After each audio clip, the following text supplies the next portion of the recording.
శ్రీమాత్రే నమ. జై గురు దత్తాత్రేయ నమ. ఈ వీడియోలో మనం కన్యారాశి వారికి అదృష్ట యోగాన్ని కలిగించే దశలేంటి, దురదృష్ట యోగాన్ని కలిగించే దశలేమిటి అన్నది మనకి ఈ కన్యారాశి వారికి ఏ విధంగా ఉంటాయి దశా వివరాలు తెలుసుకునే ప్రయత్నం చేద్దాం. కన్యారాశి వారికి కామన్గా మనం ఆలోచిస్తే రాశ్యాధిపతి బుధుడు. బుధ దశ ఖచ్చితంగా ఈ జాతకులకి యోగిచ్చే అవకాశం ఉంది. అలాగే ఈ దశా సిస్టమ్ అందరికీ బుధ దశతో ప్రారంభమవుతుందా అంటే 100% కాదు. ఈ రాశిలో జన్మించిన వారికి ఉత్తర ఫాల్గుని, హస్త, చిత్త ఈ 3 నక్షత్రాల్లో ఏదో ఒక నక్షత్రంలో జన్మించిన వారికి ఈ బుధ రాశి అవుతుంది, అంటే కన్యా రాశి అవుతుంది. ఉత్తర పాల్గొని నక్షత్రంలో జన్మించిన వారికి రవి మహాదశతో ప్రారంభమవుతుంది. ఇది మనకి సుమారుగా 4.5 సంవత్సరాల నుంచి 1 నెల కూడా ఉండొచ్చు. అది 2, 3, 4 పాదాలు ఉంటాయి కాబట్టి ఆ పాదాలను బట్టి ఖచ్చితంగా రవి దశ ఈ రాశి వారికి అంతగా ఉపయోగపడే అవకాశం లేదు. రవి ఈ రాశికి వ్యయాధిపతి అవ్వటం వల్ల కొంతవరకు బాల్య దశ అవ్వటం, ఇది పేరెంట్స్ మీద ఎక్కువ ప్రభావం చూపిస్తుంది. ఎప్పుడైనా సరే జాతకుడికి బాల్యంలో వచ్చే ప్రథమ దశ అది వాళ్ళ పేరెంట్స్ మీద ఆధారపడి ఉంటుంది. వాళ్ళు అనుకూలంగా అదృష్టకరంగా ఉంటే జాతకుడికి బాగా కలిసి వస్తూ ఉంటుంది. సో ఎప్పుడైనా సరే తర్వాత ఈ పిల్లవాడి యొక్క దశను బట్టి తల్లిదండ్రుల మీద సాధారణంగా ప్రభావం ఉండదు. తల్లిదండ్రుల యొక్క దశలే పిల్లవాడి మీద ప్రభావం చూపిస్తుంటాయి సాధారణంగా మొదటి దశలో.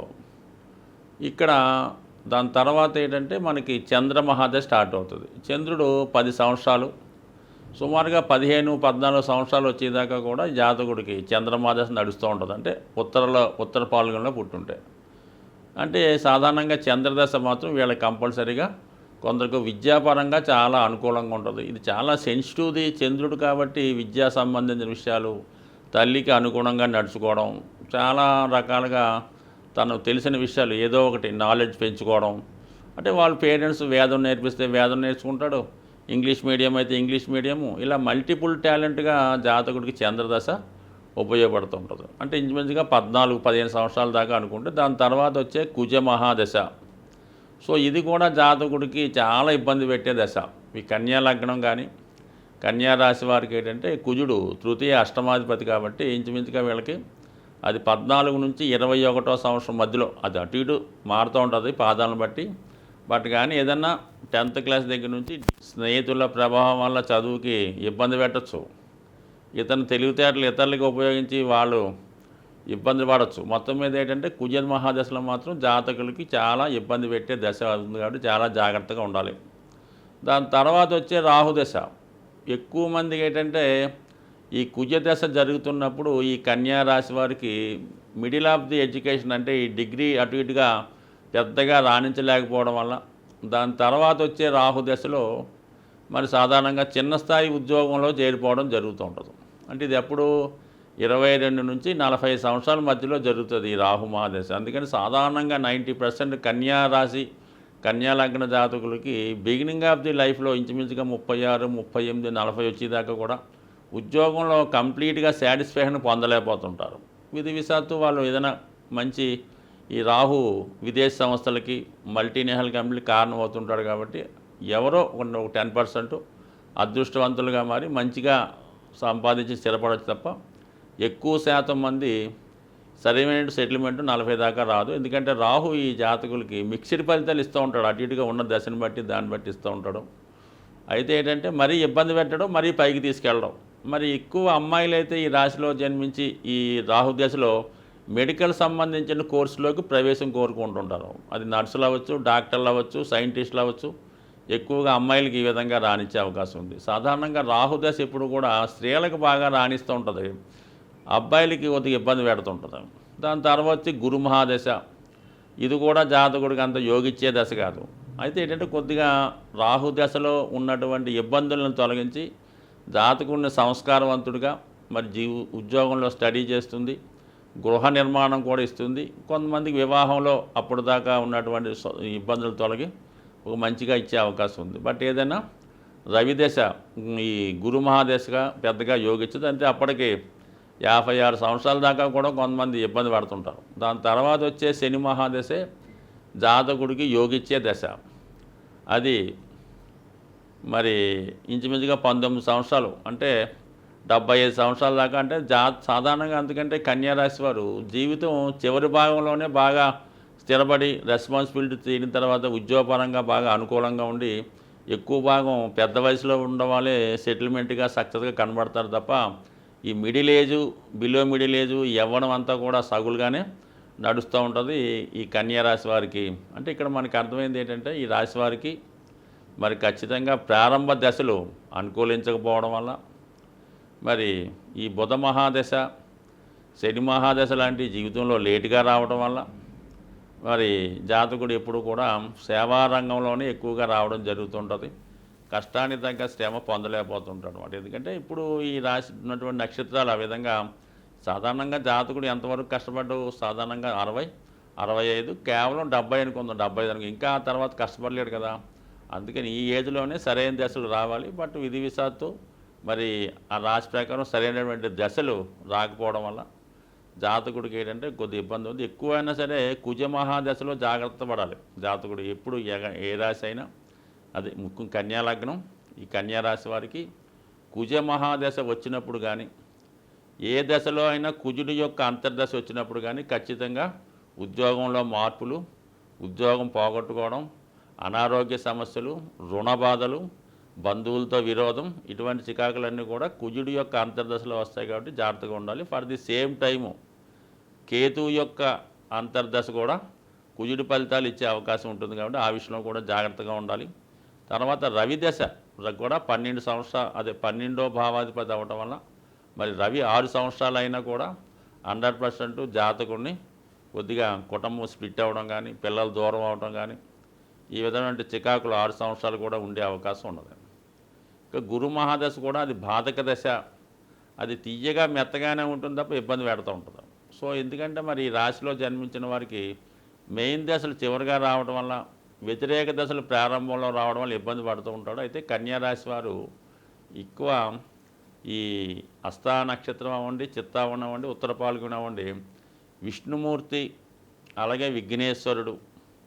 సో విఘ్నేశ్వరుడి యొక్క ఆరాధన వల్ల నిరంతరం ఉదయం లేచిన తర్వాత విఘ్నేశ్వరుడు ప్రార్థించి విఘ్నేశ్వరుని యొక్క అష్టోత్తరం చదువుకోవడం వల్ల, ప్రతీ నెల సంకటాల చతుర్థి చేసుకోవడం వల్ల ఏంటంటే ఎన్ని ఆటంకాలు వచ్చినా మరి జాతకులు జీవితంలో పైకి వచ్చే ప్రయత్నం చేస్తూ ఉంటారు.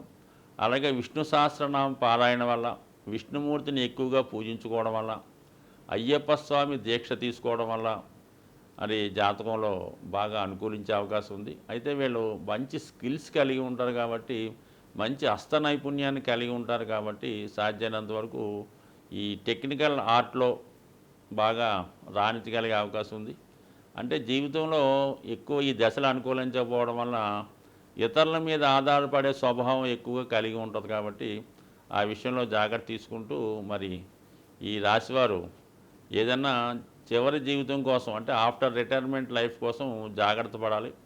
జీవితంలో ఎక్కువ నమ్మక ద్రోహం జరుగుతుంటుంది కాబట్టి ఎంత దగ్గర వాళ్ళనైనా సరే జీవితంలో నమ్మకూడదు. ముఖ్యంగా ఆర్థిక సంబంధించిన విషయాలు అసలు నమ్మవద్దు.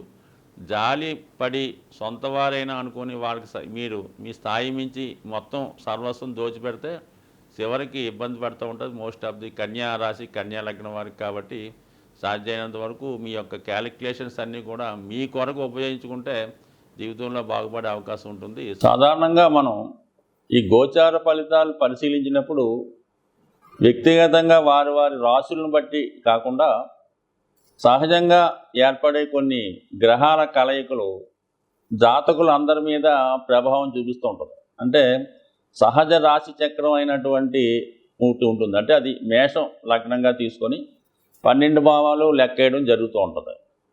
సో ఈ భావాల్లో కొన్ని గ్రహాలు బలంగా ఉన్నప్పుడు అవి జాతకులు అందరి మీద ప్రభావాన్ని చూపడం జరుగుతూ ఉంటుంది. మరి ఇప్పుడు ఈ సహజ రాశి చక్రంలో ఈ కుజ రాహులు 12వ స్థానంలో సంచరించడం వల్ల ఒక విధంగా కొంత అవినీతి కార్యక్రమాలు, అక్రమాలు, అది దోపిడీలు అనుకోవచ్చు, రోడ్డు ప్రమాదాలు అనుకోవచ్చు, అన్యాయంగా ప్రవర్తించడం అనుకోవచ్చు, దుర్మార్గంగా, ఇవి కొద్దిగా ఈ లోకంలో, ఈ ప్రపంచంలో, ఈ దేశంలో ఎక్కువయ్యే అవకాశం ఉంటాయి. సో ఈ దౌర్జన్య కార్యక్రమాల వల్ల సాధారణ వ్యక్తులు, మధ్యతరగతి కుటుంబాలు చాలా వరకు ఇబ్బంది పడుతూ ఉంటారు. సో అలాగే ఈ గురువు రవి కలిసి ఉండడం ఒక విధంగా ధనస్థానంలో ఉండడం వల్ల ఫైనాన్షియల్ ఫ్లో బాగా పెరుగుతూ ఉంటుంది అన్నమాట. ఆర్థిక సంపద పెరుగుతుంది, మనీ రొటేషన్ పెరుగుతూ ఉంటుంది, బ్యాంకింగ్ రంగం, ఫైనాన్స్ రంగం చాలా డెవలప్ అవుతూ ఉంటుంది. అంటే రెండో స్థానం అన్నది సహజ రెండో స్థానం వృషభ రాశి, ఫైనాన్స్ సంబంధించింది. ధనకారకుడు అక్కడ సంచరించడం వల్ల ఫ్లో ఆఫ్ మనీ ఎక్కువ పెరుగుతుంది. ప్రభుత్వం వారి దగ్గర కూడా మరి వాళ్ళ యొక్క సంపద పెరగడం వల్ల ప్రభుత్వాలు బలంగా తయారవుతాయి. సో ఆ కారణం వల్ల ప్రజలకి సౌకర్యవంతమైన జీవితం రావడం జరుగుతూ ఉంటుంది అన్నమాట. సో ఏదైనా మరి మంచి జరిగినప్పుడు అందరూ సంతోషిస్తారు, పథకాలు వచ్చినప్పుడు అందరూ తీసుకుంటుంటారు. కానీ ఈ కుజరాహుల కలయిక వల్ల కొన్ని ప్రమాదాలు, అనుకోని ఇబ్బందులు జరిగే అవకాశాలు ఉన్నాయి. కాబట్టి మరి రాబోయే 15 రోజులు ఈ ప్రభావం ఉంటుంది. కాబట్టి ఎక్కువ మంది ప్రయాణాలు చేస్తున్న వాళ్ళు, అంటే ఎక్కువగా ఈ మోటార్ సైకిల్ మీద వేగంగా ప్రయాణం చేస్తున్న వాళ్ళు, అలాగే ప్రమాదకరమైన వృత్తుల్లో ఉన్నవాళ్ళు కొంత జాగ్రత్తగా వ్యవహరించడం మంచిది. బట్ ఏదైనా రాబోయే 15 రోజుల్లో మరి ప్రతి ఒక్కరు కూడా ఈ అభిషేకం చేసుకోవడం వల్ల, అంటే మీనరాశిలో ఈ 2 గ్రహాలు ఏర్పడ్డాయి కాబట్టి ఎక్కువ ప్రజలకు అనుకోకుండా నష్టం ఏర్పడుతూ ఉంటుంది, రుణదాతల నుంచి ఒత్తిడి ఏర్పడుతూ ఉంటుంది, అనుకోకుండా మెడికల్ ఎక్స్పెండిచర్, ఏదో చిన్న ప్రమాదం వల్ల అనుకోకుండా వచ్చే హెల్త్ ప్రాబ్లం వల్ల ఎక్కువగా హాస్పిటలైజేషన్ అవ్వడం, ధనం ఖర్చు అవ్వడం జరుగుతూ ఉంటుంది. అంటే ఈ ధనం ఖర్చు అవ్వడం కంటే మనకి ఎక్కువ మోసం రూపంలో పోతుంటుంది. ఏదో చిన్న హెల్త్ ప్రాబ్లం ఉంటుంది, దాన్ని ఏదో పెద్దగా చెప్పి ఒక 1000 రూపాయలతో పోయేదానికి ఒక 10,000, 1,00,000 రూపాయలు కూడా ఖర్చు పెట్టించవచ్చు. ఇటువంటి వాటి నుంచి తప్పించుకునే ప్రయత్నంలో మరి ఎక్కువగా ఈ రాహువుకి కుజుడు జలతత్వంలో కలిసి ఉండడం వల్ల మీరు లక్ష్మీ నరసింహస్వామి దేవస్థానం, మనకి యాదగిరి గుట్ట, అలాగే మంగళగిరి, మరి అలాగే సింహాచలం వంటి ఈ లక్ష్మీ నరసింహస్వామి దేవస్థానంలో లోకల్గా ఉన్నటువంటి టెంపుల్ ఏమన్నా ఉంటే అటువంటి టెంపుల్లో విధి విధానంగా మరి స్వామికి పానకంతో అభిషేకం చేయడం వల్ల కానీ, లేదంటే పానకం నైవేద్యంగా పెట్టడం వల్ల, ఇవన్నీ కుదరని వాళ్ళు ఇంటి దగ్గరే మరి లక్ష్మీ నరసింహస్వామికి పానకాన్ని నైవేద్యంగా పెట్టడం వల్ల ఇటువంటి విపత్తుల నుంచి తప్పుకునే అవకాశం ఉంటుంది. స్వస్తి.